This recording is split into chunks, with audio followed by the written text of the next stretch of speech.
2009 সালের 25শে ফেব্রুয়ারি একটি সাধারণ শীতের সকাল মুহূর্তেই পরিণত হয় ইতিহাসের এক কালো অধ্যায়ে। তৎকালীন বিডিআর বর্তমান বিজিবি সদর দপ্তর পিলখানায় দরবার চলাকালে হঠাৎ স্তব্ধ হয়ে যায় সবকিছু। বিদ্রোহের নামে শুরু হয় এক নারকীয় তাণ্ডব। আজ সেই স্মৃতি বিজড়িত 25শে ফেব্রুয়ারি, বাংলাদেশের ইতিহাসের অন্যতম বেদনাবিধুর জাতীয় শহীদ সেনা দিবস।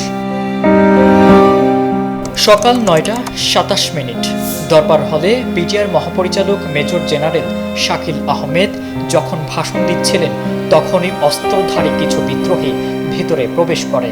মুহূর্তের মধ্যেই শুরু হয় গোলাগুলি। সেনা কর্মকর্তাদের উপর নৃশংসভাবে ঝাঁপিয়ে পড়ে বিপদগামী জওয়ানরা। মাননীয় প্রধানমন্ত্রী, আসসালামু আলাইকুম। এখানে বিডিআরে বিদ্রোহ হয়েছে। আমি আছি দরবার হলে, আমার অফিসারদের সহ আমাদেরকে ঘেরাও করে গুলি করছে ওরা। আমাদের অস্ত্র নাই, এই জন্য আমরা জবাব দিতে পারছি না। অলরেডি র্যাব মুভ করছে, সেনাবাহিনীও মুভ করবে।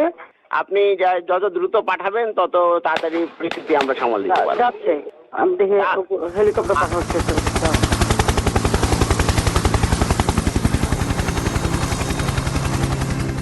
25 ও 26শে ফেব্রুয়ারি টানা 48 ঘন্টা পিলখানা জুড়ে চলে অগ্নিসংযোগ, লুটপাট আর পরিকল্পিত হত্যাযজ্ঞ। তৎকালীন মহাপরিচালক সহ 57 জন মেধাবী সেনা কর্মকর্তা প্রাণ হারান। শুধু সেনা সদস্যই নয়, নারী ও শিশুসহ আরও 17 জন সাধারণ নাগরিককেও নির্মমভাবে হত্যা করা হয়। 2 দিন পর 26শে ফেব্রুয়ারি রাতে আত্মসমর্পণের মাধ্যমে অবসান ঘটে এই বিভীষিকার।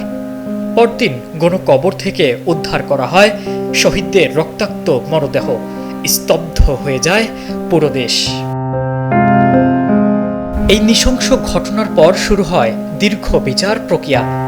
2013 সালে নিম্ন আদালতের রায়ে 152 জনকে মৃত্যুদণ্ড দেওয়া হয়।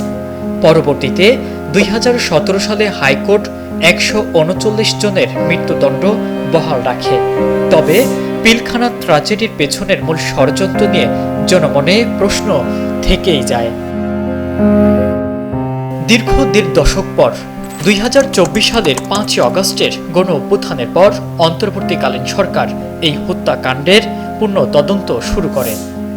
জাতীয় স্বাধীন তদন্ত কমিশনের মাধ্যমে বের হয়ে আসতে থাকে অভ্যন্তরীণ ক্ষোভ ও কাঠামোগত দুর্বলতার নানান তথ্য।